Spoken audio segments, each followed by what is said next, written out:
gaano ka-attach si Lolo kay Lola. Hawak nito ang kamay ni Lola habang nasa pisngi nito. It's unconditional love. Pagmamahal na kahit sino man ay walang makapuputol. Ilang minuto pa ang nakalipas at dumating na ang doktor. Pinalipat si Lola sa kwarto upang mas maging komportable ito. Kasama nito si Austin at Lolo sa loob ng kwarto. Ako naman ay naiwan sa sala kasama ang iba. Ang arte kasi. Ayan tuloy, pati si Lola Lourdes na wala na malay. Sambit ni Evelyn. Matalim ko itong tiningnan. Isa pang salita mo, babangasan na kita. Banta ko. Aba, Jaira, masyado ka naman nagiging bayolente. Tama kapatid mo.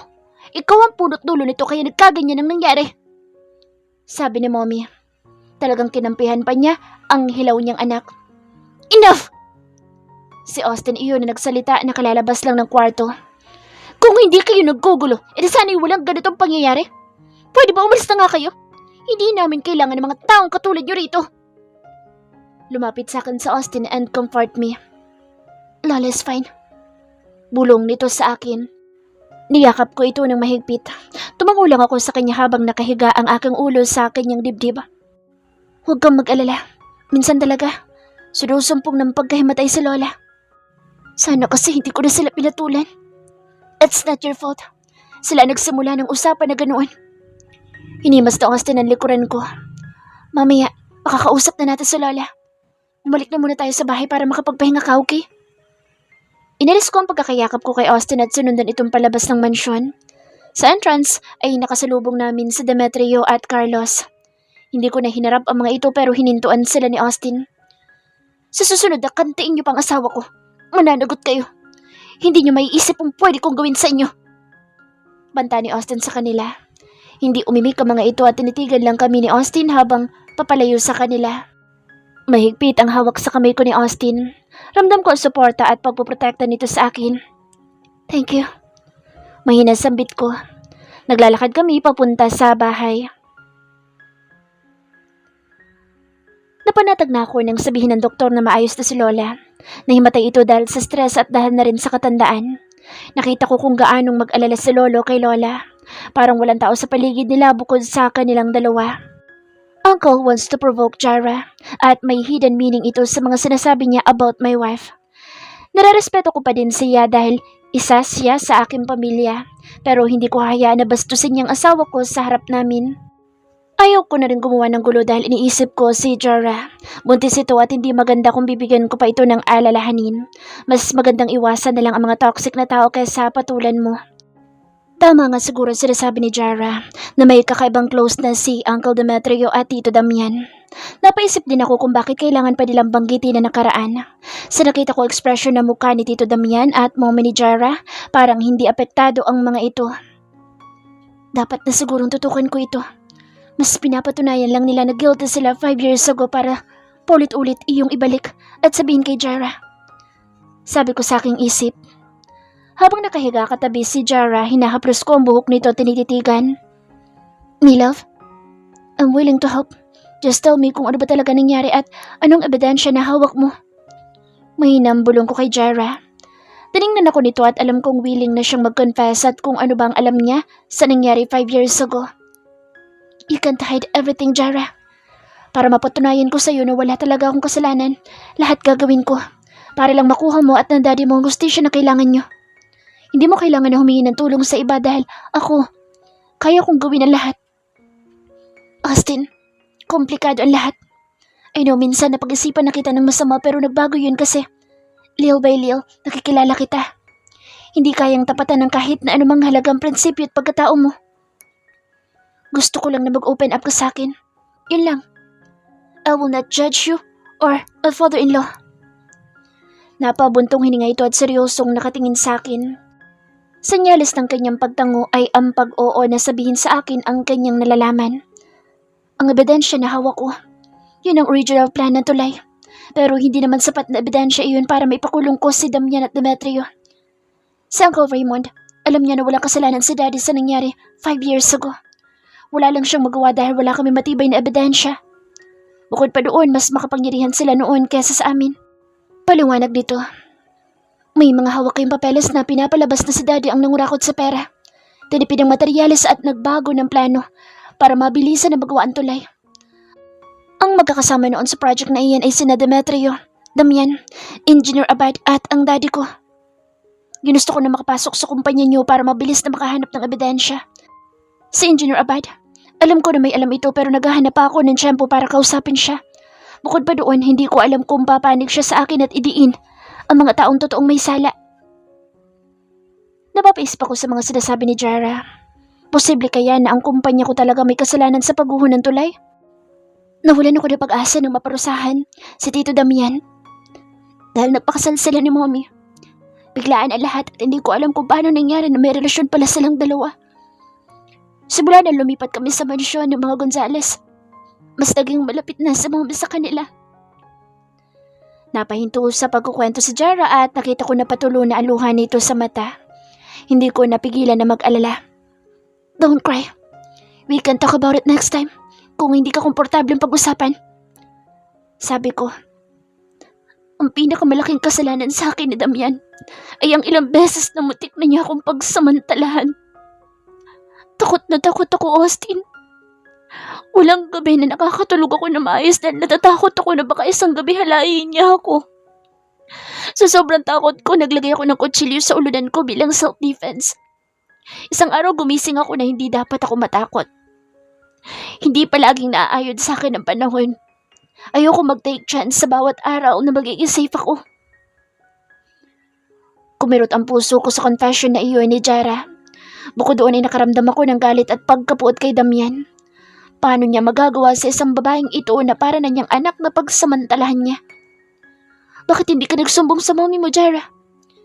Sa panahon ngayon, maraming pwedeng tumulong sa'yo. I know. Kaya lang naging mahina ako at takot para sa akin. Para sa amin ni mommy. Baka kung anong gawin nila sa amin kapag nagsumbong ako. Bukod pa doon, sinubukan ko mag-attempt na sabihin kay mommy. Binigyan ko siya ng clue pero ang sabi niya masyado ko lang daw binibigyan ng mali siyang ginagawa ni Damian. Pinunasan ni Jara ang luha sa mata at ngumiti sa akin. Kaya nga nag-aaral ako ng taekwondo at martial arts para protektahan ang sarili ko. Hinagad ko si Jara at mahigpit ko itong niyakap. You are not alone. I'm here. Ako nang poprotekta sa'yo at kahit na sino may walang makakapanakit sa'yo. Naging matatag ako dahil sa mga pagsubok na napagdaanan ko. I can take care of myself pero iba pala na marinig sa ibang tao na poprotektahan din ako. Austin, ikaw at ang pamilya mo na lang ang bumubuo sa akin. Kung mawawala kayo, baka hindi ko na muli mabuo ang sarili ko. It won't happen, Jara. Sabi ko. Masyado na ako nagiging emotional. Anyway, siguro naiintindihan mo na ang galit ko sa kanila at ang dahilan ko kaya kita pinakasalan. Kung darating ang araw na mahanap mo ang babaeng mamahalin mo, just tell me. Kaya ko tanggapin iyon at pipilitin ko pa rin na maging masaya kasamang anak natin. Inangat ko ang ulo ni Jara. Seryoso ko itong tiningnan. Hindi na darating ang araw na iyon dahil dumating na. Jara, ikaw at ang anak natin ay sapat na sa akin. Hindi ko na kailangan maghanap pa ng iba dahil ikaw. Ikaw ang nagbigay sa akin ng kaligayahan at totoong pagmamahal. Malumanay kong sabi. Mahal na kita, Jara. We're not compatible to each other at marami tayong bagay na hindi pinagkakasunduan pero nasanay na ako sa'yo. Nakasanayan ko ng mag-adjust sa gusto at ayaw mo para manatili ka sa piling ko. I love you, my love. Pagkatapos ko ipagtapat ang nararamdaman ko sa kanya ay lumuwag ang kalooban ko. Binigyan ko ito ng halik sa labi. Ilang segundo pa ay naghiwalay na ang aming mga labi. Nakita ko na mas lalong lumuha si Jara. I didn't expect na mamahalin mo ako. Sa kabila ng mga ginawa ko sa'yo. I'm so grateful na sa kabila ng pagiging kontrabida sa mga gusto at ayaw mo, tinanggap mo ako. And thank you for your love. Ikaw at sa baby sapat na rin sa akin. Nakangiti si Jara sa akin. Mahal mo rin ba ako? I mean, kung hindi pa, I can wait until you can love me back. No need. Kasi hindi ka naman mahirap mahalin. Alam mo bang crush kaya kita? Kaya lang alam ko na malayong agwat ng estado natin at isa pa. Masyadong mga high quality ng mga babaeng gusto mo. Biro sa akin ni Jara. Hindi sapat ang salita lang na mahal kita kaya ipaparamdam ko rin sa'yo. Napangisi at kinilig ako sa sinabi ni Jara. Hinagkan ko ulit ito at niyakap ng mahigpit. Being in love is priceless and meaningful. Natututunan ang pagmamahal at choice natin kung kaya nating tanggapin ng isang tao na ating mamahalin. Naliwanagan na ako sa mga sinabi ni Jara. Alam ko na kung saan ako magsisimula para matulungan si Jara. Kung may pagkakamali nga si Damian at Demetrio, gagawin ko lahat para mabulok sila sa kulungan. Hindi ako papayag na gamitin nila ang apelyido at resources ng kumpanya para sa kanilang sariling kapakanan. After mag-open up sa akin ni Jara, isa-isa ko nang pinahalungkat ang mga papeles noon sa gumuhon tulay. Patago akong gumalaw nang hindi nalalaman ni Demetrio. May mga iilang tao na akong kinausap at isa na doon si Engineer Abad na kailangan kong makausap. Ang makakapagsalaysay lang ng lahat ay ang mismong nandoon na gumawa sa tulay. Sa ginawa ni Damian kay Jara na muntik ng pangahalay, ako mismo magtuturo sa kanya na leksyon ng ginawa niya. Hindi ko hahayaan na masaktang muli nila si Jara. Papunta ako sa office ni Austin upang magpaalam na pupunta ako sa site ng Bantayan Project. Tinawagan kasi ako ni Uncle Raymond na bibisita siya doon. Gusto kong personal ko itong makita at makausap. Hey Aileen, bati ko sa secretary ni Austin. Busy bang boss mo? Tanong ko. Hindi naman po gaano ma'am. Pasok na po kayo. Dumiretso na akong papasok pagkatapos ako makakuha ng permiso kay Aileen. Kahit naman na asawa ko ni Austin, pagdating sa opisina, inilulugar ko pa rin ang aking sarili. Hello, D-Love. Masayang bati ko kay Austin. Mi, bakit umakyat ka pa dito? Dapat tinawag mo na lang ako kung ano kailangan mo. Sinalubong ako ni Austin at inalalayan ako. Malaki na kasi ang tiyan ko. Turning to 6 months na ang baby namin ni Austin at excited na kaming malaman ang gender ng magiging una naming anak. Exercise din naman ang paglalakad, kaya hayaan mo na ako. Kaya ko pa naman. Umupo si Austin sa sofa at ako naman ay iniupo niya sa kanyang hita. Kinawit ko kaagad ang dalawang kamay ko sa kanyang leeg at binigyan ito ng isang matamis na halik. Naging overload ang pagiging romantic at sweet namin ni Austin nang mag-confess ito ng kanyang pagmamahal. Pinuntahan kita para sana magpaalam. Pupunta si Uncle Raymond sa site ng Bantayan Project. Gusto ko rin sanang mapunta doon para makita si Uncle. Me love, delikado doon. Malaki na ang tiyan mo para magpunta doon dahil matagal ang biyahe. Puntahan na lang natin siya sa munisipyo kapag may oras. Sige na po, please. Pagmamakaawa ko, umayag ka na. Kung busy ka, kahit ako na lang. Sandali lang naman ako doon. May meeting ako mamaya. Pasasamahan na lang kita sa driver kung talagang mapilit ka. Thank you.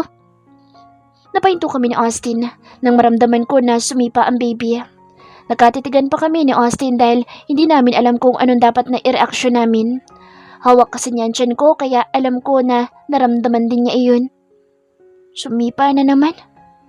Sabi ko, I feel it. Sabi ni Austin. Yumuko si Austin at hinalikan ng tiyan ko. Kinausap din niya iyon. Baby, nasasaktan si mommy. Huwag mo masyadong lakasan ang pagsipa mo. Bulong ni Austin. D-Love, ayos lang iyon.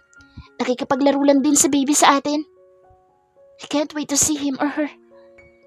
Ilang months na lang ang hihintay natin, D-Love. Yes. Thank you for giving me a child. You and this child are my treasure. Same here. Sagot ko at niyakap ko na mahigpit si Austin. Pinasamahan na ako ni Austin sa driver niya. Katatapos lang namin na mag-lunch at nagmamadali na ito dahil may importante pa itong meeting. Tinawagan ko si Uncle Raymond at kadarating lang nito sa site.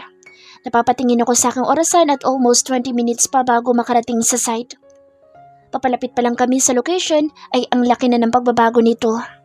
Mabilis ang paggawa nila at nangangalahati na sa trabaho. Mas marami din ang tauhan ngayon kaysa dati. Siguro ay dahil sa time frame na ibinibigay sa kanila ni Uncle Raymond. Pagbaba ko ng kotse, natanawan ko ang mga ito. Kasama ni Uncle Raymond si Tito Damian, Director Demetrio at anak nitong si Carlos. Dumiretso na ako sa kanila at binati sa Uncle Raymond. Sa kalagitnaan ng pag-uusap nila ay sumingit ako. Uncle! Tawag ko. Paglingon nito ay agad ko itong hinalikan sa pisngit ni Yakap. Iha! Look at you! Mas gumanda ka. Hiyang ka ata sa iyong pagbubuntis. Thanks, Uncle. Pumunta talaga ako para personal kitang makausap at mapasalamatan. No need to do that, anak. Ang laki na pala ng apo ko. Hindi ka ba nahihirapan sa pagbubuntis mo? Hindi naman, Uncle. I'm totally fine. Hindi pa man natatapos ang pag-uusap namin ay sumabat na sa Demetrio sa aming usapan. Iha, you're not safe here. Dapat siguro bumalik ka na sa opisina.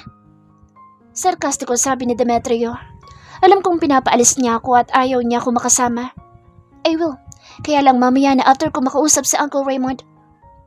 Let's continue discussing later, Director. Naglalambing lang sa akin na batang ito. Just give me 15 minutes. No problem, Mayor. Iginiya ko ni Uncle papunta sa kanyang kotse. Doon ay sumakay kami at nag-usap. Uncle, Iha, hindi mo ko kakausapin kung hindi importante ang sasabihin mo. Kilala na kita. Uncle, nagkakamali kayo. Gusto ko lang po talaga kayo makita para po kumustahin kayo. Alam kong busy kayo at nagigilty ako na hindi ko man lang kayo nabibisita sa opisina nyo. Wala namang problema doon. Ang dapat mong alalahanin ay ang sarili mo. Ginagawa ko naman po iyan, Uncle. Sagot ko. Hinawakan ko ang kamay ni Uncle at sumandal sa kanyang balikat. Hinimas na rin niya ang ulo ko. Uncle, alam ng lahat ni Austin ang plano ko. Sabi niya itutulungan niya ako na makahanap ng iba pang ebidensya. Iya, bakit hindi mo nalang itigil ito? Besides, masaya ka na at magkakaroon na ng isang pamilya. Uncle, naisip ko na po iyan. Kaya lang dinadalaw pa rin ako sa panaginip ni Daddy. I can't. Hindi siya matatahimik hanggat hindi nabibigyan ng hustisya ang lahat. Ang tigas ng ulo mo. Basta palagi ka mag-iingat dahil alam kong hindi mo naman susundin ang bilin ko. Ikamusta mo na lang ako sa iyong asawa? Tara na't bumalik na tayo. Baka magduda pa sila. Bumalik kami kung saan namin iniwan sila Demetrio at ang iba pa. Pagbalik namin doon ay niyaya nila Demetrio at Damian sa Uncle Raymond pabalik sa barracks. Engineer Abad, kamusta na po kayo dito? Ganun pa din, Engineer Mendez. Hasta, Engineer Morales. Alam ko po na naging matalik ninyong kaibigan sa Daddy. Alam ko na malalim din ang pinagsamahan ninyo. May gusto po sana akong tanungin at malaman. Baka maaari niyo akong tulungan. Dinirekta ko na ito at hindi na nagpaligoy-ligoy pa. Nang makita kita dito, alam ko na may balak kang halongkatin ng nakaraan. Charo, wala ding mangyayari. Hanggat maaari umiwas ka sa mga bagay na maaari magpahamak sa'yo. Anong nangyari noon, hindi mo na kailangan bigyan ng hustisya. Basta yun ang Daddy mo kung nasaan siya. Ibig sabihin may alam po talaga kayo? Bakit niyo nasasabi iyan? Kahit wala na si Daddy, karapatan pa rin na malinis ang pangalan niya at mapanagot ang mga taong nag-agrabyado sa kanya. Sila dapat ang namatay at hindi si Daddy. Huwag mong ilagay ang buhay mo sa alanganin. Pagkamasaya ka na lang kasama magiging anak mo at ang iyong asawa. Wala nang saysay na ungkatin mo pa ang nakaraan. Pagkatapos ng maiksing pag-uusap namin ay iniwan ako nito. Naluluha ako at naguguluhan. Paano mo hawalan ang saysay? Bakit? Tanong ko sa aking isip. Nilungan ko muli ang lalaking kausap ko kanina. Naiwan ako sa ilalim ng ginagawang tulay. Ilang sandali pa at hindi pa nakakalayo sila Demetrio, Damian at Uncle Raymond ay may sumigaw na trabahador na may pabagsak na beams. Napatingin kami sa itaas at napagtanto na pabagsak yun sa kinatatayuan ko. Hindi ako agad nakapag-isip ng gagawin at parang napako ang paa ko sa aking kinatatayuan. Napapikit na lang ako. Naramdaman ko na may taong tumulak sa akin dahilan para mapasubsob ako sa lupa. Napadilat ako nang maramdaman ko na sa may paanan ko ay may nakapatong na bagay. Pag-angat ng tingin ko ay nakita ko ang isang lalaki na duguan ng ulo. Nanlaki ang mata ko nang umangat ang ulo nito at tumingin sa akin. Si Engineer Abad. Siya ang nagligtas sa akin. Ako dapat ang tatamaan ng beam pero dahil iniligtas niya ako, siya ang nasaktan. Naulunigan ko lang ang mga tao sa paligid ko pero wala akong idea kung ano na nangyari. Nararamdaman ko na may tumatapik sa pisngi ko. Malabo ang tao na iyon hanggang sa tuluyan ng pumikit ang mga mata ko. Ay may meeting na ibalita sa akin ni Aileen na nangyari sa site. Napatayo ako at kaagad na dali-daling kinuha lahat ng impormasyon kung saan dinala ang mag-ina ko. I'm so worried about them. Wala nang pumasok sa utak ko kung hindi si Jara. Almost 30 minutes away ang ospital dito sa office. Rush hour pa, kaya mas matatagalan ang biyahe ko. From time to time, tinatawagan ko ang driver ko na nasa ospital para malaman ang kalagayan ni Jara. Hindi na ako nag-atubiling puntahan si Jara pagdating sa ospital. Nadatnan ko doon si Damian, Demetrio at Carlos. Matalim ko silang tiningnan at nilagpasan ng mga ito. Pagkalagpas ko na isang dipa kay Uncle Demetrio ay nilingon ko ito. Explain everything to me. Malamig kong sabi rito. Alam kong alam na niya ang ibig kong sabihin. Nasa emergency room si Jara. Natutulog ito nang makita ko.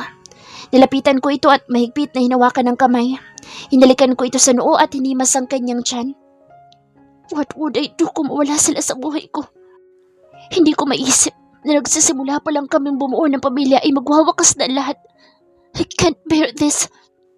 Sabi ko sa aking isip. Pinuntahan ko ang doktor na tumingin kay Jara. She assured me na maayos si Jara at baby namin.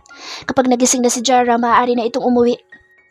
I feel relieved nang marinig ang sinabi ng doktor. Mr. Morales, kung hindi dahil sa nagligtas sa asawa niyo, baka silang mag-ina ang 50-50 ngayon.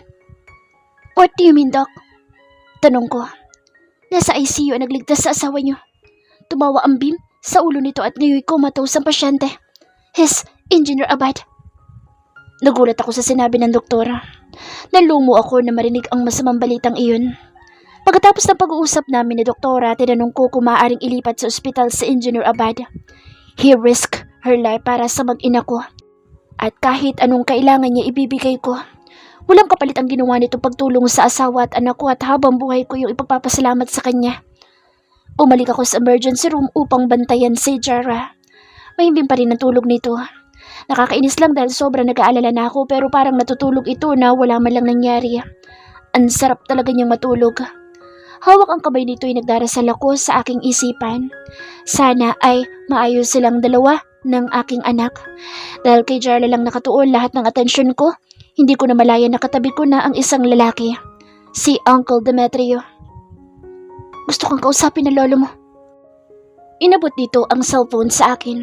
Kinuha ko iyon at inayos ang pagsasalita ko. Lola, she's fine. Mami, makakauwi na kami. Huwag niyo na po ipaalam kay Lola ang nangyari dahil baka sumama na naman ang pakiramdam. Sabi ko kay Lolo. Kahit sigurado na ako na maayos sa mag-ina ko ay hindi ako tinatantanan ni Lolo. Todo-todo ako nitong pinapagalitan na parang batang munti. Ibinalik ko kay Uncle Demetrio ang cellphone. Pwede ka naman makausap? Tanong sa akin ito. Bago ako sumunod sa kanya, hinalikan ko muli ang kamay ni Jara. You should explain everything at bigyan ako ng magandang rason para hindi magalit sa inyo. Masyado kayong naging pabaya. Nandoon kayo pero hindi nyo nabantayan ng mga tao. Naiwasan na gumawa ng kapalpakan. This is an accident, Austin.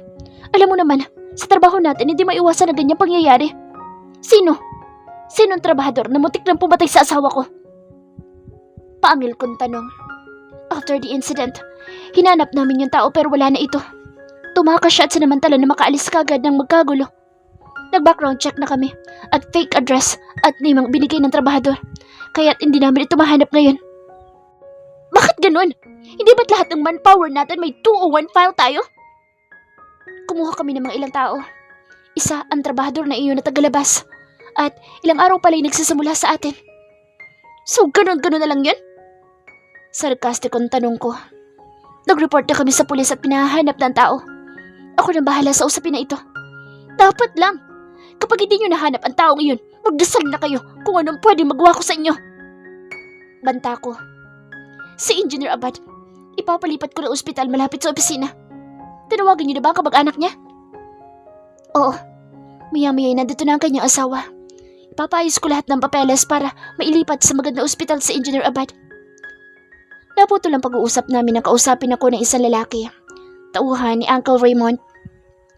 Mr. Morales, nangihingi po ng paumanhin sa mayor dahil hindi na kayo nahintay kanina sa pagdating. May schedule pa po kasi itong meeting kaya naman ako na lang po ang pinaiwanan niya para manghingi ng dispensa sa inyo. Okay, ako na bahala na tumawag kay Uncle Raymond tungkol sa kondisyon ng asawa ko. Pwede ka nang umalis. Tumango ang lalaki at umalis na ito. Pagbalik ko sa emergency room, nakarinig ako ng sigaw na isang babae. Hindi ako maaari magkamali. Si Jara iyon. Dali-dali ko itong pinuntahan. My love, I'm here. Sabi ko habang nakahawak sa dalawang pisngi nito at sinusubukan siyang pakalmahin. Austin! Austin! Niyakap agad ako ni Jara at nagsimula itong umiyak. Ang baby natin, Austin! Hagulhol na iyak nito. He's fine, Jara. Hush now, me love. Maayos na kayong dalawa ng anak natin. Please, calm down. Inihaga ko si Jara. Ilang minuto pa at kumalma na ito at todo ang haplos sa kanyang tiyan. He's fine. See? He's kicking just to make sure na hindi mo na kailangan mag-alala. Thank God. Akala ko mawawala na yung baby natin. Kanina hindi ko na alam ang nangyari. Engineer Abad save you. I know. Naalala ko na duguan ang ulo nito. Kumusta na siya? Hinawakan ko ng mahigpit ang kamay ni Jara. He's 50-50. Dahil sa impact ng pagbagsak ng beam sa ulo niya. Nakaumatos ito. But he's stable. Inihintay na lang na gumising siya. Napahawak si Jara sa kanyang bibig at hindi makapaniwala. This can't be. Everything will be fine. Ako nang bahala sa kanya.